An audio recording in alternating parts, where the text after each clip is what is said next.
करन चावला को बेहोश करने के बाद मैंने सुर्रत से तमाम लाशों की तलाशी लेकर नकदी कब्जे में की और परमा से कहा चलो चलें। मैंने वही समत इख्तियार की थी जिधर से करन चावला और उसके साथी नमूदार हुए थे, अलबत्ता रुख जरा तिरछा था। मेरे साथ कदम मिलाते हुए वो तंजिया अंदाज में बोली, आपको लाशों की जेब से पैसे नहीं निकालने चाहिए थे। मैं झल्लाते हुए बोला, जब खोपड़ी में भेजा ना हो तो सोचने की जहमत करना बेहतर नहीं होता। आप अपनी महदूद अक्ल पर जोर न दें तो मुनासिब रहेगा। वो बोली, हमने कहा ना पाकिस्तान जाकर आपको सारी रकम वापस कर देंगे, बल्कि इनाम भी देंगे। मैंने तंजिया लहजे में कहा, और पाकिस्तान पहुंचने तक जो रकम खर्च होगी वो आएगी कहां से? वो उलझन आमेज लहजे में बोली, आपके पास पैसे तो मौजूद थे, अगर खत्म हो गए हैं तो मेरा लॉकेट बेच दो। मैंने कहा, मोहतरमा, यहाँ कदम कदम पर काम निकलवाने को पैसों की जरूरत पड़ती है। सिर्फ मुंबई से निकलने को $20,000 खर्च हुए हैं और इतनी रकम खर्च करने के बावजूद मंसूबा नाकाम रहा। आपको इगवा करवाने को 4 लाख मुआवजा दिया था,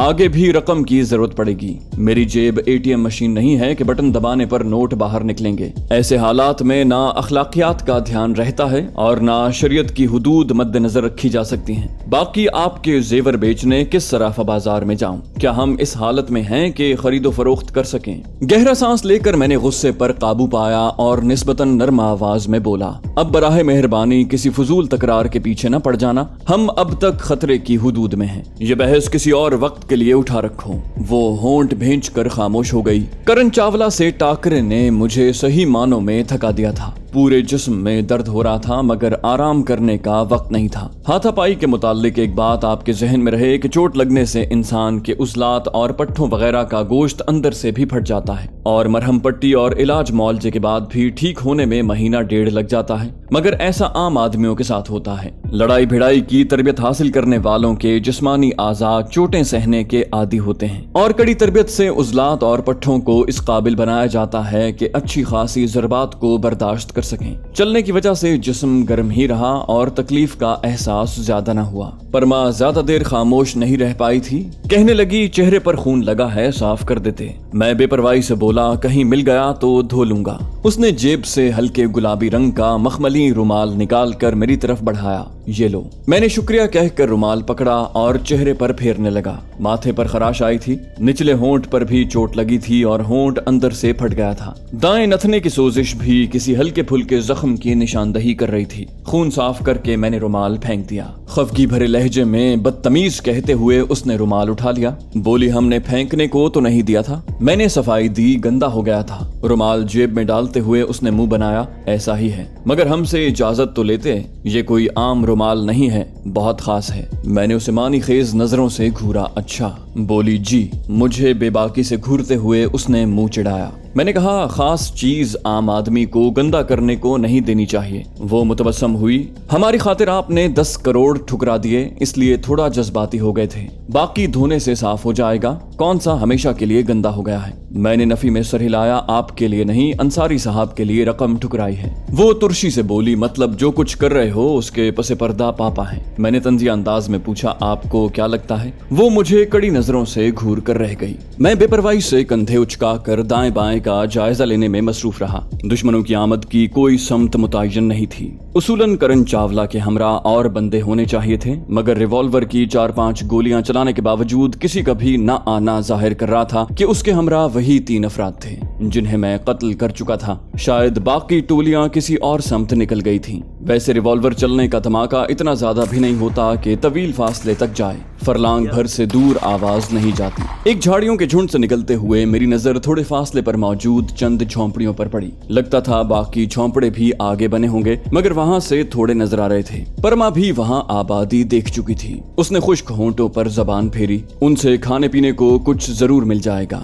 मैंने ख्याल जाहिर किया, यहाँ दुश्मन की मौजूदगी को भी नजरअंदाज नहीं किया जा सकता। वो बोली, दुश्मन का तो पता नहीं, लेकिन थोड़ी देर मजीद खाने पीने को कुछ न मिला तो हमें मारने को दुश्मन की जरूरत नहीं पड़ेगी। मैंने चोट की। इन बेचारों के पास pizza, burger, chicken sandwich, paneer, मक्खन, शहद, डबल रोटी, जैम वगैरह कहाँ मिलेगा? वो बरहम हुई। बोली, जितने बुरे हो ना, उससे कई ज्यादा बुरी आपकी जबान है। मैंने कहा, सच हजम करना हर किसी के बस में नहीं होता।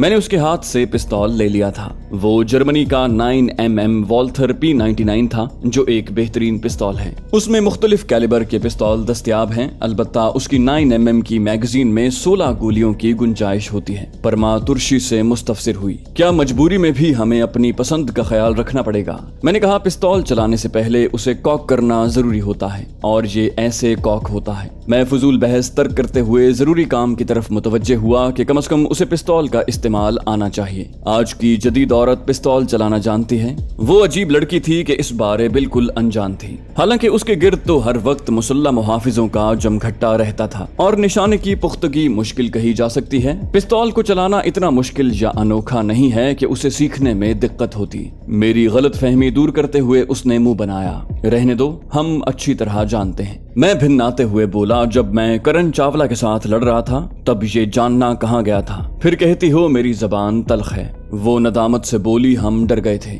मैंने पिस्तौल उसकी जानिब बढ़ा दिया, ये अपने पास रखो, जरूरत पड़ सकती है। वो नजाकत से बोली, इतना वजनी पिस्तौल हम कैसे उठाएंगे? पास रखो, जरूरत हुई तो ले लेंगे। मैंने कहा, ये चोंचले अपने पापा के पास जाकर पूरे करना, और हथियार की जरूरत अचानक पड़ती है, क्योंकि मुसीबत बताकर नहीं आया करती। उसने मुंह बसोरा बोली, पहले आप इतने तुर्श नहीं थे, अब तो जरा जरा सी बात पर बिगड़ने लगे हैं। मैं नर्म लहजे में बोला, आप हालात को संजीदगी से नहीं ले रही। हम चारों तरफ से दुश्मनों में घिरे हुए हैं, और दुश्मन भी ऐसे जो हमारी जान के दर पे हैं। और याद रखो कि मूड में माहौल का गहरा अमल दखल होता है। मैं आपको बचाने की कोशिश कर रहा हूँ। मुझे फरार होने में दिक्कत दुश्वारी आपकी वजह से आ रही है, और आप हैं कि एक पिस्तौल का वजन उठाने को तैयार नहीं। बाकी मौत मुअय्यन वक्त से पहले नहीं आ सकती। फिर इतना डरने की क्या तुक थी कि जमीन पर पड़ा पिस्तौल तक आपसे न उठाया गया? वो हैरानी से बोली, अजीब मंतिक है, एक दिन मरना है, इस हकीकत को जानने से मौत का खौफ दिल से कैसे निकल सकता है?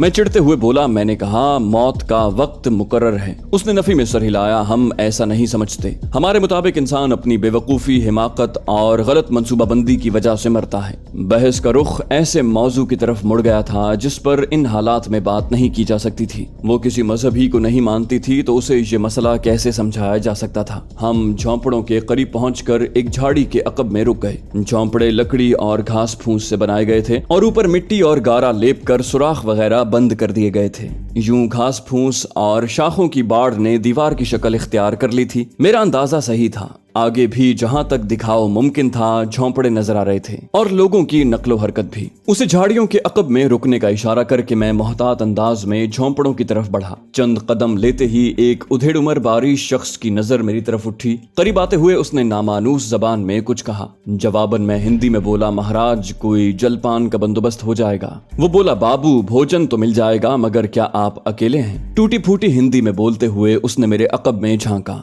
मैं एक झाड़ी की आड़ में रुक गया था ताकि दूसरे लोगों की नजरों से ओझल रहूं। उसके इस्तफसार ने मुझे चौंका दिया था। यकीनन उसे हमारे बारे में सुनगुन थी। मैंने जुमानी अंदाज में पूछा, क्या मेरे साथ कोई नजर आ रहा है? दाएं बाएं देखकर वो धीरे से बोला, घंटा डेढ़ पहले चंद आदमी एक नौजवान जोड़े की बाबत मालूमात लेते हुए गुजरे हैं, और शक्ल सूरत से वो अच्छे लोग नहीं लग रहे थे। सारे घरों की उन्होंने जबरदस्ती तलाशी भी ली, और धमकी भी दी कि अगर किसी ने उन्हें पनाह दी तो ऐसा करने वाले अंजाम के जिम्मेदार खुद होंगे। उसके अंदाज से लगा तलाशी लेने वालों का फेल उसे बुरा लगा था। गरीबों की भी इज्जत नफ्स होती है, और उनकी मर्जी के बगैर उनके घरों में ताका झांकी करना, जबरदस्ती तलाशी लेना यकीनन उन्हें गुस्सा दिलाने को काफी था। मगर मुसल्ला अफराद के सामने बेचारे एहतजाज नहीं कर सकते थे, बस दिल ही दिल में कुड़ कर रह गए थे। और यही वजह थी कि उसने पहली फुर्सत में मुझे मुत्तला करने में दिलचस्पी ली। तलाशी लेने वाले के खिलाफ उसके लहजे की बगावत महसूस करते ही मैंने खुलकर सामने आने का फैसला किया।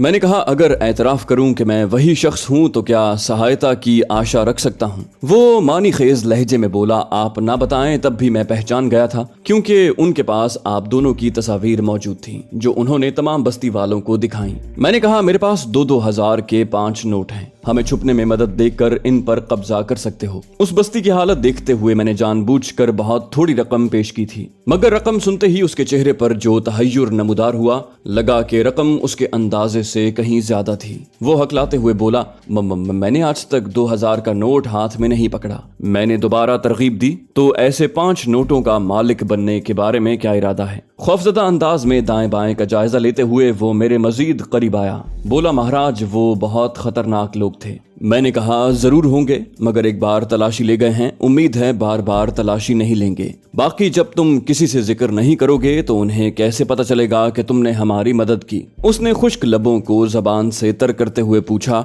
आपकी स्त्री कहाँ है? मैंने 50-60 कदम दूर झाड़ियों की जानिब इशारा किया, वहां छुपी है। अलबत्ता परमा से अपने रिश्ते की वजाहत करना मैंने जरूरी ना समझा। वो लम्हा भर सोच कर बोला, एक और बंदे को राजदार बनाना पड़ेगा। मैंने पूछा, एतमाद वाला है? वो अहमकाना अंदाज में बोला, पता नहीं, मगर उसके पास छुपने की जगह मौजूद है। मैंने कहा, हमें छुपाने की बजाय किसी तरह यहाँ से निकलने का बंदोबस्त कर दो तो इनाम की रकम बढ़ा सकता हूँ। चंद लम्हे सोचते हुए उसकी आंखों में तेज चमक उभरी। बोला, एक तरीका है तो सही। मैं हमतन गोश हो गया। बोलो। उसने कहा, कसारा गांव से सब्जी वाला ट्रक आता है, उसमें छुप कर निकला जा सकता है। मैंने जल्दी से पूछा, ट्रक किस वक्त आता है? वो जोश से बोला, घंटे 1.5 तक पहुंच जाएगा। मैंने तस्दीक चाही, ट्रक वाला तुम्हारा दोस्त है? उसने असबात में सर हिलाया। बोला, वाकिफकार है। मैं जानता हूँ सब्जी की आड़ में गैर कानूनी अशिया की भी तरसील करता रहता है। पैसे लेकर आपकी मदद पर आमादा हो जाएगा। चंद लम्हे सोचकर मैंने असबात में सर हिलाया। ठीक है, तुम्हें 10,000 दूंगा और उसे अलहदा पैसे दूंगा, तुमने बस हमारा सौदा करवाना है। उसकी आंखों में तेज चमक पैदा हुई। हमने चंद मिनट में सारा मंसूबा तय किया और मैंने उसे 2000 पेशगी अदा कर दिए। उसके बाद वो घर से पानी की भरी हुई बोतल और शॉपर में 3-4 रोटियां ले आया, जिन पर माश की थोड़ी सी दाल चुपड़ी हुई थी। उससे अलविदाई मुसाफा करके मैं परमा की तरफ बढ़ गया। वो वापस मुड़ गया था। परमा झाड़ी के अकब में पथरीली जमीन पर ढेर थी। बेचारी इतनी थकी हुई थी कि मुझ पर नजर रखने के काबिल भी नहीं रही थी। तभी कदमों की चाप सुनकर एक मर्तबा तो कांप गई। मुझ पर नजर पड़ते ही उसके लबों से गहरा सांस खारिज हुआ। मैं मुतबस्सम हुआ। चलें? खुश्क होंठों पर जबान फेरते हुए वो मुल्तजी हुई। कुछ खा पी तो लें? मैंने पानी की बोतल और रोटी का शॉपर उसकी तरफ बढ़ा दिया। बेसब्री से बोतल को मुंह लगाकर उसने चंद बड़े बड़े घूंट लिए और फिर दाल से चुपड़ी रोटियों को जुड़ गई। इस इश्तिहा से तो कभी उसे पिज्जा बर्गर वगैरह भी खाते नहीं देखा था। सच कहते हैं, भूख म्यार और क्वालिटी से बेपरवाह होती है। मिनरल वाटर पीने वाली नवाबजादी ने पानी पीते वक्त पूछा तक नहीं था कि पानी कहाँ से आया है और साफ है भी या नहीं। मैंने चंद घूंट पानी पी लिया, अलबत्ता खाने को हाथ न बढ़ाया कि भूख बर्दाश्त कर सकता था, जबकि उसकी तवानाई बिल्कुल नुचड़ गई थी। उम्मीद थी खाने के बाद उसकी हालत कुछ बेहतर हो जाती, अलबत्ता सैर होने के बाद गुनूदगी हमलावर होती और वो पहले ही हर जगह ढेर हो रही थी। खाने के बाद शायद हरकत के काबिल भी न रहती, गोया सिर्फ बेहतरी की उम्मीद ही की जा सकती थी। 2 रोटियां चट करने के बाद उसे मेरा ख्याल आया। बोली, आप भी खाए ना? मैं इत्मीनान से बोला, मैं भूख बर्दाश्त कर लूंगा। बोली, एक कमांडो को भला भूख प्यास की क्या फिक्र, लेकिन फिर भी थोड़ा सा खा लो। खूबसूरत तबस्सुम होंठों पर बखेरते हुए उसने तीसरी और आखिरी रोटी मेरी जानिब बढ़ा दी। मैंने आधी रोटी लेकर बाकी उसे वापस कर दी। कहा, मेरे लिए ये काफी है। अजीब सी नजरों से मुझे घूरते हुए उसने रोटी पकड़ ली। मैंने 2-3 निवालों से रोटी को पेट में मुंतकिल किया और अल्हम्दुलिल्लाह कहकर पानी पीने लगा।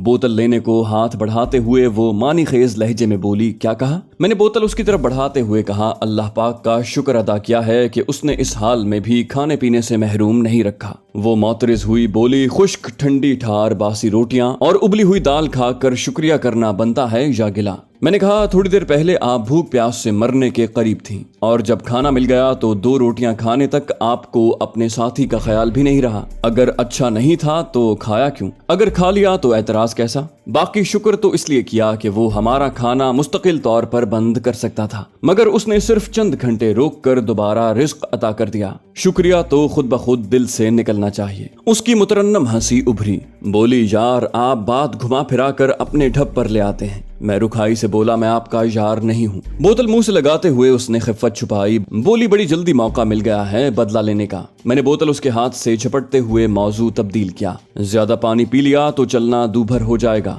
वो मुंह बनाते हुए बोली, वो तो पहले से ही हो चुका है। मैंने खड़े होकर उसे उठने में मदद देने को हाथ बढ़ाया। ہاتھ تھامتے ہوئے اس نے چوٹ کی، دوست بننے سے انکار کرتے ہو تو ہر لمحہ خیال کیوں رکھتے ہو؟ میں صاف گوئی سے بولا، میں انصاری صاحب کی بیٹی کا خیال رکھ رہا ہوں، اس لیے آپ کے اخلاق سے بولنے یا طنز و تشنیع کے تیر چلانے سے مجھے کوئی فرق نہیں پڑتا۔ پاکستان پہنچنے تک میں ہر ممکن کوشش کروں گا کہ آپ کی آسائش اور آرام کا خیال رکھوں، اس کے بعد شاید ہی کبھی سامنا ہو۔ اس نے موضوع سے بھاگنا پسند کیا، بولی یہاں تھوڑی دیر آرام کرنے سے کون سا آسمان ٹوٹ پڑتا ہے؟ میں نے کہا زیادہ دور نہیں جانا۔ میں بھی مطلب کی بات کرتا ہوا احتیاط سے آگے بڑھنے لگا۔ 200-300 قدم کا چکر کاٹ کر ہم نسبتاً نشیب میں پہنچے۔ وہاں ایک درخت کا خشک ٹنڈ منڈ تنا کھڑا تھا اور ساتھ ہی جھاڑیوں کا جھنڈ تھا۔ میں پرما کے ساتھ انہی جھاڑیوں میں چھپ گیا۔ چند قدم کے فاصلے پر سڑک گزر رہی تھی جو پیچ کھاتے ہوئے پہاڑی سلسلے میں آگے تک چلی گئی تھی۔ بلند ڈھلان کی جانب جھونپڑیوں کی بستی تھی جس کا پہلا جھونپڑا زیادہ دور نہیں تھا۔ وہ جھونپڑا بستی کی واحد دکان تھا، اسی میں سبزی وغیرہ دستیاب تھی اور اشیاء خور و نوش کا دوسرا سامان بھی میسر تھا۔ ہمیں نصف گھنٹے کے بقدر انتظار کرنا پڑا۔ اس کے بعد ایک پرانا سا ٹرک سڑک سے کچے راستے پر اترا اور دکان کی طرف بڑھنے لگا۔ اس سے پہلے کافی ٹریفک وہاں سے گزر چکی تھی۔ 2 جیپوں میں تو مجھے ایسے لوگ نظر آئے تھے جنہیں دیکھتے ہی معلوم ہو گیا تھا کہ وہ خالص ہمارے دشمن ہیں۔ ایک مرتبہ تو میرے جی میں آیا کہ کسی کار یا موٹر سائیکل سوار کو روک کر بھاگنے کی کوشش کرتا ہوں، مگر پھر رک گیا کیونکہ شک تھا کہ آگے سڑک پر انہوں نے مورچہ لگایا ہو۔ ممبئی کی طرف واپس جانے میں بھی بہرحال خطرہ نظر آتا تھا۔ میں نے اونگتی ہوئی پرما کو متوجہ کیا، یہاں سے آگے اس ٹرک پر سفر کریں گے۔ اس کی غنودگی بھاپ بن گئی۔ کیا؟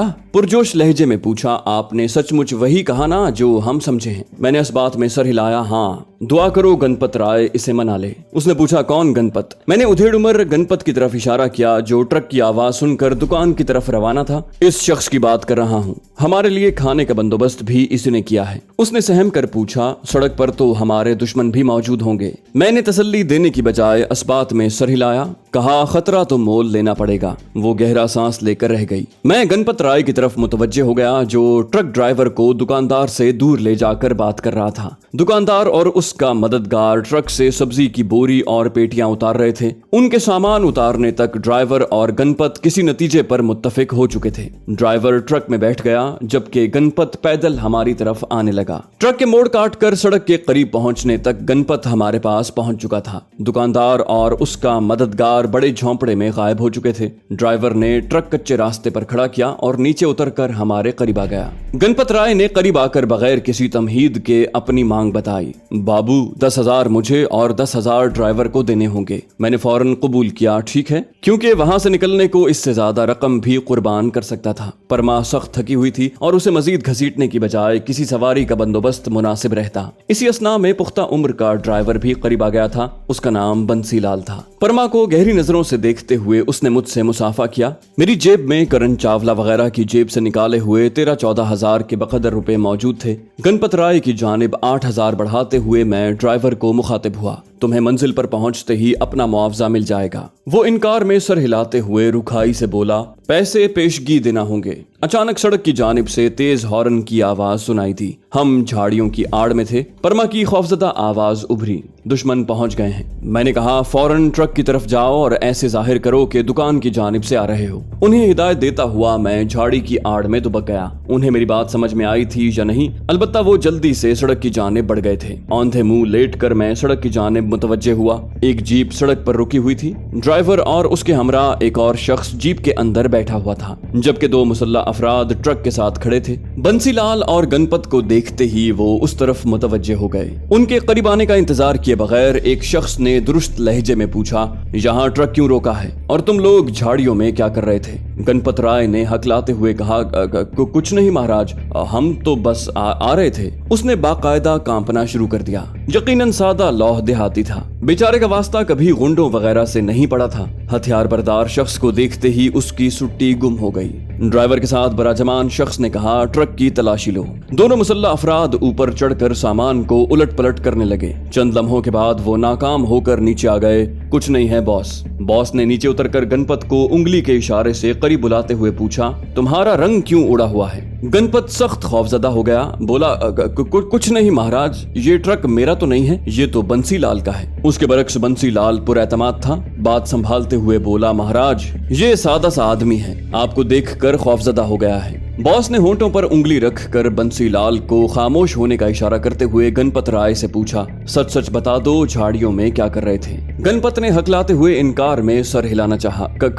कुछ नहीं सरकार। मगर उसकी बात पूरी होने से पहले बॉस का हाथ घूमा, चटाख की जोरदार आवाज उभरी। गणपत राय कूल्हों के बल नीचे गिर गया था। बॉस पिस्तौल सीधा करते हुए गुर्राया, सच बकते हो या ठोक दूं? गणपत बॉस के पांव से लिपट गया। भगवान के लिए महाराज, मैं बेकसूर हूँ। उसने जबरदस्ती पैसे दिए थे, मैं नहीं ले रहा था। गणपत ने जेब से तमाम नोट निकाल कर बॉस के कदमों में रख दिए। खुद कलामी करते हुए मैं परमा की तरफ मुतवज्जे हुआ। मारे गए, बगैर आवाज निकाले वहां नशेब में लेट जाओ, गोलियां चलने को हैं और ये जगह गैर महफूज है। झाड़ियों से चंद कदम के फासले पर नशेबी गढ़ा था। झाड़ियां गोलियों को नहीं रोक सकती थी, इसलिए मैंने यूरिश करने से पहले परमा को महफूज करने का सोचा। बगैर कोई सवाल किए परमा सुरत से उठी और झाड़ी की आड़ में रहते हुए मजकूरा गड्ढे की तरफ बढ़ गई। मुसलसल मार का आराई से वास्ते की बदौलत उसमें थोड़ी बहुत समझदारी तो आ ही गई थी। मैं बॉस और गणपत राय की तरफ मुतवज्जे हो गया। गणपत राय ने राज उगलने में कुछ ज्यादा ही जल्दबाजी दिखाई थी। ये तो अल्लाह का शुक्र था कि अब तक बाजी मेरे हाथ में थी। बॉस होंठों पर जहरीली मुस्कुराहट बखेरते हुए उकड़ू बैठ गया। उसका हाथ गणपत के सर पर पहुंचा। बोला, भगवान ने मनुष्य के भाग में विपदा नहीं लिखी होती, मगर लोभ उसे नर्क के द्वारे तक ले जाती है। बॉस के अंदाज से लग रहा था कि वो गणपत के डर तक पहुंच चुका था। मजीद देर करना खुद को फंसाने के मुतरादिफ था। साइलेंसर लगा पिस्तौल काफी देर से जेब से निकलकर मेरे दाएं हाथ में मुंतकिल हो चुका था। उन चारों को हलाक किए बगैर भागना मुमकिन न था। फासला इतना ज्यादा न था कि पिस्तौल की गोली के जाया होने का खदशा होता। मैंने सबसे पहले बॉस पर निशाना साधा। वो गणपत राय की बुजदिली पर महसूस हो रहा था और यकीनन उसका इरादा बंसी और गणपत राय को पुछगिछ के बाद हलाक करने का था। किसी मजलूम की जरा सी गलती भी वो कहां बर्दाश्त कर सकते थे। ये भी मुमकिन था कि वो मालूमात उगलवा कर उनसे तारुज न करता, मगर इसकी उम्मीद चंद फीसद ही थी। बॉस के गणपत राय के बालों को सहलाते हुए हाथ ने जैसे ही यकजा होकर उसके परागंदा बालों को मुट्ठी में जकड़ा, मैंने लबलबी दबा दी। वो उकड़ू बैठा हुआ था। माथे पर लगने वाली गोली ने उसे कूल्हों के बल नीचे गिराया और जमीन पर लंबा होते उसका जिस्म अजियत से तड़पने लगा। मैं उसका अंजाम देखने को रुका नहीं था। फौरन ही अपनी शिस्त दूसरे और फिर तीसरे की तरफ मोड़कर मुसलसल लबलबी दबा दी। ड्राइवर ने अक्लमंदी का मुजाहिरा करते हुए मुखालिफ जानिब उतरने की कोशिश की थी, मगर उसके नीचे उतरने से पहले मुझे गोली चलाने का मौका मिल गया था। अलबत्ता उसके झुके होने की वजह से सर की बजाय उसकी पुश्त निशाना बनी थी। पहली गोली उसकी पीठ में लगी। वो तड़प कर सीधा हुआ और अगली गोली ने गर्दन से पार होकर उसे औंधे मुंह गिरा दिया। बंसीराम ट्रक की आड़ में हो गया था, जबकि गणपत राय घुटे घुटे अंदाज में चीख रहा था। मैं भागकर झाड़ी से निकला और उसके करीब पहुंचते हुए गुर्राया, चुप करो बेवकूफ, तुम्हारी वजह से इन्हें कत्ल करना पड़ा। गणपत की हालत पतली थी। बोला, महाराज भगवान के लिए क्षमा कर दो, और धोती से बहता पानी जाहिर कर रहा था कि मामला उसकी बर्दाश्त से बाहर हो गया था। मैं बरहम हुआ। कहा, ये पैसे उठाओ और फौरन से पहले यहाँ से दफा हो जाओ, और अगर किसी से भी जिक्र किया तो जिंदा नहीं छोड़ूंगा। पैसे मुट्ठी में दबाकर वो भाग पड़ा। इतना खौफजदा होने के बावजूद उसने पैसों से दस्तबरदारी गवारा नहीं की थी। इससे अंदाजा किया जा सकता है कि लोगों के लिए दौलत कितनी अहमियत की हामिल है। मैंने परमा को आवाज दी, राजकुमारी आ जाओ, और ड्राइवर की लाश उठाकर जीप से नीचे फेंक दी। उसने चेहरे पर मफलर लपेटा हुआ था जो अफरा तफरी में सीट पर गिर गया था। मफलर उठाकर मैंने गले में डाल लिया। सर्दी के मौसम में मफलर का इस्तेमाल आम हो जाता है और शनाख्त छुपाने को ये कारामद चीज है। बंसीलाल ने झिझकते हुए पूछा, महाराज अगर इजाजत दो तो मैं चला जाऊं। उसका चेहरा भी खौफ से जर्द पड़ गया था। मैंने कहा, भागो। उसे जाने का इशारा करके मैं दुश्मनों का असलहा संभालने लगा। एक के पास क्लैशनकोफ जबकि 3 के पास पिस्तौल थे। क्लैशनकोफ जीप में रख कर मैंने 30 बोर पिस्तौल झाड़ियों में उछाल दिए। एक पिस्तौल 9mm था। उसकी मैगजीन उतार कर जेब में डाली और उसे भी फेंक दिया। उसकी गोलियां ग्लॉक में चलाई जा सकती थी। परमा भागते हुए करीब पहुंच गई। तमतमाए हुए चेहरे के साथ उसने लाशों को एक नजर देखा और मेरी तरफ मुतवज्जे हुई। मैंने कहा, बॉडी में लेट जाओ। उसे हिदायत देकर मैंने ड्राइविंग सीट संभाली और इग्निशन में चाबी घुमाकर जीप स्टार्ट करने लगा। उसने बेचूं-चरां मेरी हिदायत पर अमल किया। मैंने जीप मुंबई की जानिब मोड़ दी क्योंकि आगे जाने में ज्यादा खतरा था। दुश्मनों का जोर पीछे की जानिब नहीं था। अब मुझे कोई लिंक रोड तलाश करके उस इलाके से दूर जाना था। क्लैशनकोफ मैंने गोद में रख ली थी। परमा को पीछे लेटने का इसलिए कहा था ताकि वो दूर से नजर आकर मेरी शनाख्त की तस्दीक न करती रहे।